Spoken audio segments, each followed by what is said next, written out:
let's do merge two sorted lists.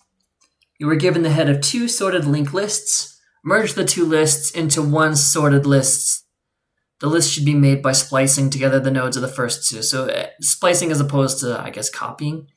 Return the head of the merged linked list. So as your example, you've got this one. So it's 1, 2, and 4. And you got 1, 3, and 4. And you want the result to be 1, 1, 2, 3, 4, 4. It doesn't specify if you want to preserve, say, like if in case of a tie, do you want a particular list's node to come first? I don't think that matters. If it did matter, that would affect what kind of sorting algorithm you would use. So I think this is just getting at merge sort. Merge sort does tend to preserve the order of ties.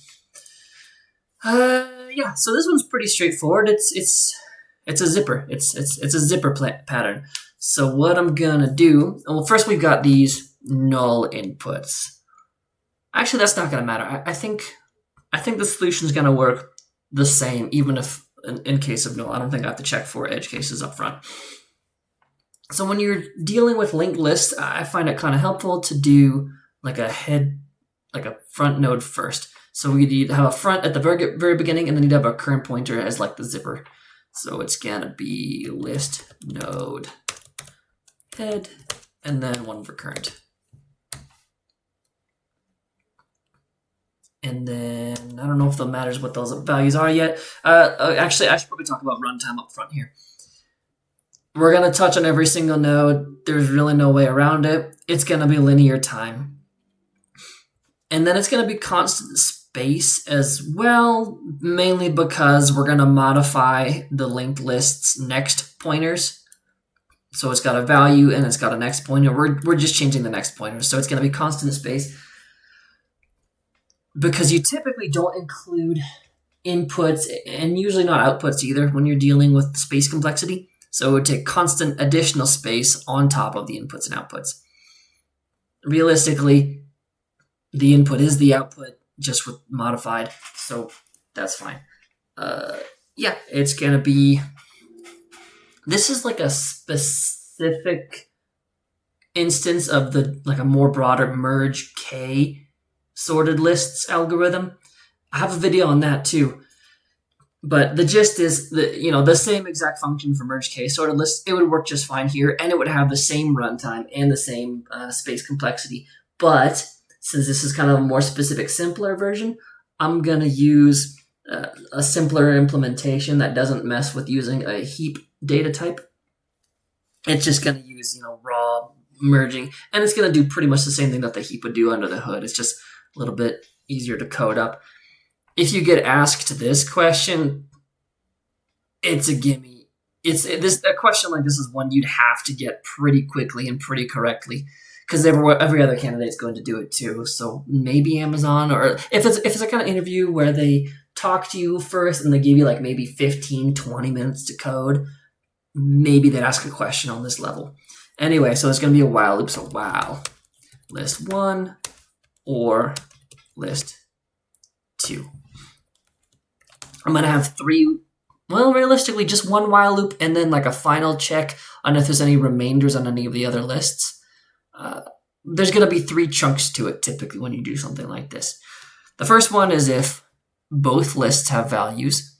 So while that, we're going to, okay, this current actually needs to be equivalent to, what am I doing? Oh, okay. Oh, sorry. I'm jumping around a bit, but we need this head to be an actual node, because since it's not given to us as an input, so we wanted to have actual values for a next pointer and a value. We need to allocate that memory. It doesn't exist yet, and the current's just going to be a pointer. That's fine, because the current is just holding things that exist, but the head does not exist. So you're going to hit trouble if you don't allocate the memory. So don't make it a pointer. All right. And then current is going to start out as the address of head. That's what we initialize it to. So while both lists are not null, we're going to have current. Okay, so if list. Realistically, okay, we don't need to preserve these, so we don't need to make copies. We can just increment these pointers directly. So if list1 value is less than or equal to, I guess, let's just do a convention of if there's a tie, we'll have list1 go next. It doesn't specify, but if it did matter, you'd have to do less than or equal to. List2 value. Then you'd set the current. You'd set current next equals list1. And then actually I do need to add some braces here because I need to do a couple of steps. In this case, I need to also increment the list1. So current list1 equals list1 next. Next. I have a squeaky desk. I don't know if you can hear that on the mic, but it's very squeaky. And then else. So if this is not true, then we're gonna take it from the left.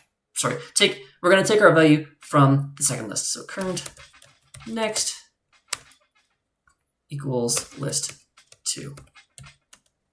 And then list2 equals list2 next. And then lastly, we're going to increment our current pointer. So this loop's going to continue until one of these is not true. And then we need to do a check. So if list1, then so if list1 is not null, I mean, that's the one that has values remaining. So cur next equals list1. Otherwise, if this is mutually exclusive, so cur, let's see, I don't think it's possible for both lists to become null at the same time. Not that it super matters because we want our final next value to be a null anyway. So I think that should be fine. And then lastly, we're going to return head next. It's head dot next because it's something we allocated. So this head doesn't actually have a value. We want it to start with whichever of these two is smaller first. Does it list other examples? Okay, the next examples, those are just like weird edge cases. So this is the only concrete example that it gives. But if these were different, head is out here. It doesn't have a value. We want the first one to be one of these. Doesn't matter which, just whichever is smallest. So I think that covers the implementation. I'm going to write out the runtime. I think it's good practice to generally write out, notes as you go. One, it helped prevent the interviewer from zoning out. So yeah, if you're just talking like I'm doing now, it's easier for them to go la-di-da and then kind of like come in and out of the conversation. But if you're writing things, that gives them something to visualize as well. Anyway, so it's O of n time and O of 1 space. And we talked about why, because it's just going through the list. It's a merge, and we're not doing so. The biggest thing we allocate is some pointers and this lists node, which we're using this constructor here, so it gets a value of 0 and its next pointer is null. Not that it matters. So head, but since current is equal to head, then we're adjusting its next pointer in the first one of these. But we don't care what its value is. But that's all of our space. It's constant. It doesn't change with the size of the input. So it's constant input space. And then let's do the example next. So we're getting, so we got our two inputs. 1, 2, 4, 1, 3, 3, 4. And let's put a star for where, well, actually, I'll erase as I go instead of putting a star. And then we've got our output. So head, so we've got 0. And I think that's fine. Okay. 1, 2, 4, 1, 3, 4. So allocate our memory. We set current pointer equal to the head. I need to double check when I try running for syntax. This might error out because it might want me to finish this line first so that the head actually has an address, and it's not going to try and execute them both in parallel. I want it to do sequentially, so head needs to exist before you can set current to it. All right, so back to our example. We got 1, 2, 4, 1, 3, 4. So while both lists are not null. If list 1 val is less than or equal to, so yes it is. So what do? Current next is list 1. So it's this first one. And then list 1 is list 1 next. So I'm gonna erase. It's not, the memory is not going away, but I'm just reducing clutter on the page, I guess. And it's a little easier than typing asterisks or stars. And then current is current.next. So our current moves out to here. It was here and now it's here. So current is now pointing at 1. Next iteration, they're both not null. List 1 value is greater than list 2 value. So we're going to hit this else condition. Current next is list 2. So we're adding this 1 to our output. And then list 2, incrementing it. And then incrementing the current pointer. Next iteration, list 1 value is smaller. So we're going to set that next pointer. So now it's 2. And then we're going to increment list 1. So there we go. And now increment the current pointer as well. Next iteration, we're going to hit this condition because this is not true, because 3 is smaller. So then there we go. Well, actually, I should have put it there first because we don't erase it until after. All right, next iteration, they're both not null, but they're both equal, so we're going to hit this first condition. So list 1, we're going to add 4 to our output, and we're going to increment list 1, and then increment the next pointer. Okay, next condition. Oh, you know what? This should be an AND. This is why we run examples. So it needs to be an AND because we want to break out once one of them is not true. So what I had was an OR, so then it was going to try and check this list 1 value, and it was going to be, list 1 would be a null pointer, and it was going to error out. So this is why you step through examples, and they like to see you do that. And that was an error that I made. It should be an AND, not an OR. Okay, so now that it's an AND, we're going to see that they're not both valid, so we're going to break out. We have this if condition here. List 1 is null, so we're not going to hit this. So otherwise, list 2 is the one we're going to add. So current next is list 2, so it's 4. We're not going to bother incrementing these pointers because it doesn't really matter. We can discard them. So that 4 is still, list 2 still refers to 4. List 1 is now null pointer.